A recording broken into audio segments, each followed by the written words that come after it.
Since 1988, over 60,000 people have been reported missing in Alaska, which would roughly be about 2,000 people each year. This is twice the national average. According to the U.S. Forest Service, the U.S. contains about 111.7 million acres of designated wilderness, and Alaska alone contains about 57 million acres of that, which is over 50% of the entire nation's wilderness. Can this high rate of disappearances be blamed on the vast wilderness of Alaska, such as people becoming lost and succumbing to the elements, or perhaps being attacked and eaten by wildlife? Or is there something more sinister going on here that we can't really explain? Keep in mind, Alaska is the largest state in the US, about 2.5 times the size of Texas, which comes in as the second largest state.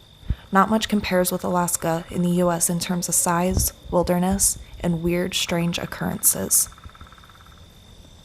In today's video, we'll be discussing a mysterious place in Alaska that remains abandoned to this day, and for good reason.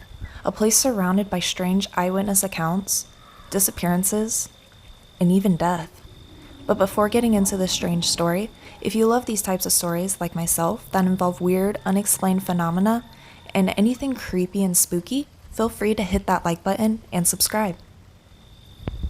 I hope you all enjoy, and without further ado, let's get into the story of Portlock, Alaska. Portlock, Alaska is located in the Kenai Peninsula and was founded in 1786 by Nathaniel Portlock. People who choose to go to Portlock can only get there by either boat or bush plane.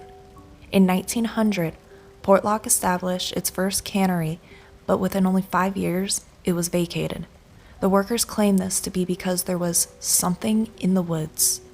But by the following year in 1906, people started to return to Portlock for work, and by 1921, a U.S. postal office was even set up here, and at this point, Portlock had finally started to become a town. Portlock appeared to be an idealistic, nice, quiet little town in Alaska with beautiful scenery and nature, but quickly that all changed. People started abruptly going missing, and while a lot of them were never seen again, some did eventually turn up. According to the reports, the people who went missing disappeared under very mysterious circumstances. People were vanishing without a trace. Although some were later found, for the ones who were found, unfortunately, they were not found alive. Supposedly, the bodies that were later found were mutilated and torn to shreds. According to the reports of eyewitnesses, the bodies found in this state did not resemble a bear attack victim and appeared to be done by something much larger than a bear. It was described as though the bodies had been, quote-unquote, ripped limb for limb. The native Alutiiq referred to this creature as Nuntinuk, which translates to half man, half beast. Also, I apologize if I mispronounced any of that. Now, let's take a look into some of the strange and creepy accounts of eyewitnesses. In the 1920s, a man by the name of Albert Petka was out hunting and camping with his dogs in the Portlock area, when all of a sudden, something large came barreling out of the woods and attacked him. Luckily, his dogs ended up barking and chasing away this thing. Albert called for his dogs to come back, and after his dogs returned, they ran for help. Albert did end up finding help and managed to explain what he saw and what happened. All he could muster out, though, was that it was a big, hairy creature that had attacked him. Sadly, Albert would ultimately succumb to his injuries. According to the reports, his cause of death was due to a fatal blow to the chest. In 1931, Andrew Kamluck, who was a logger in the Portlock area, was out working and failed to come home after the day's end. A search party was soon set out to go look for him upon the realization that he had not returned, and he was found deceased at his work site. His cause of death was due to trauma to the head. At the crime scene, it was discovered that some of his blood was on the log moving equipment. Now, the weird part with this incident is that he was approximately 10 to 20 feet away from his equipment, so it wasn't like he slipped and fell and landed on the equipment and then died. No, it was said at the time that the log moving equipment was actually used as a weapon. Now, supposedly, the people in the search party who had found this said that the log moving equipment had been quote unquote used as a weapon. How is someone or something going to pick up this equipment and use it as a weapon? Keep in mind, logging equipment, at least in today's time, weighs anywhere from 11,000 to 121,000 pounds. How the hell would any of this even be possible? I do suppose, though, he could have fallen and hit his head and then tried to walk or crawl to get help and just didn't make it. But I don't know. Strange. Another reported incident involved a gold miner who was working in the Portlock area. A man had reported that one of his elders had gone off into the woods to work but had never returned. Search parties were sent out and they looked for the gold miner for weeks, but unfortunately, no trace of him was ever found.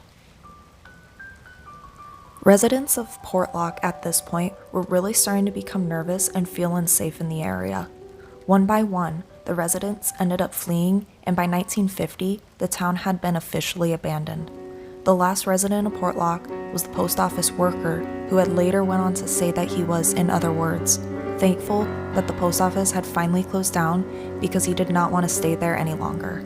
He was hearing and seeing very strange things in the trees. Another previous resident recalls growing up and moving away from Portlock due to all the strange happenings in the area. She recounts people being scared to go outside and no one leaving their house after 7 or 8 at night.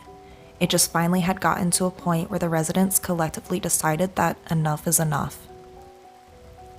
In 1968, after the town was abandoned, a goat hunter claimed that while he was out hunting in the Portlock area, he was hearing and seeing some strange things. Then, some type of creature, as it was reported, ended up chasing him out of the woods, never to return. In 1973, 3 hunters were out in the Portlock area when a storm was starting to head in. They didn't know what else to do and decided to build a shelter to wait for the storm to pass. They recalled that every night they stayed, something would come to their campsite and walk around, and to them, it sounded like it was on 2 legs. The thing with this incident is that if there was a storm and it was windy or raining, they could have thought they heard what sounded like something walking on 2 legs. Especially if they already knew the strange history of the area, their mind could have definitely been playing with them. Our minds can be crafty and we can't always trust what we see or hear. But on the other hand, these 3 guys were all hunters, so to me this report is more believable in the sense that if they really did hear something walking around on 2 feet, then it was probably on 2 feet. I would think that 3 hunters would know the difference between something walking on 2 legs compared to 4 legs. In 1990, a paramedic from Anchorage, Alaska, was called to help a 70-year-old native who had had a heart attack and was located in a jail north of the city.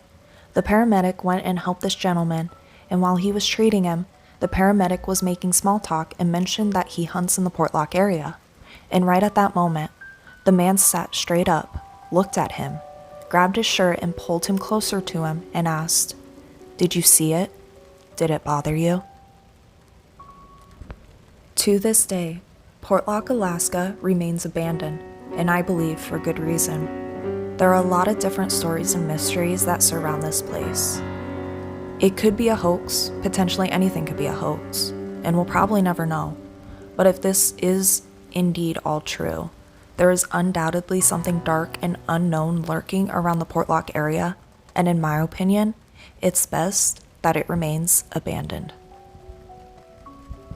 Hi guys! If you made it this far, I appreciate you listening and supporting the channel. Please feel free to like this video and subscribe. I plan on uploading as much as I can, although school tends to consume me, so I apologize in advance. I plan on doing more research and uploading more creepy, mysterious stories like this one.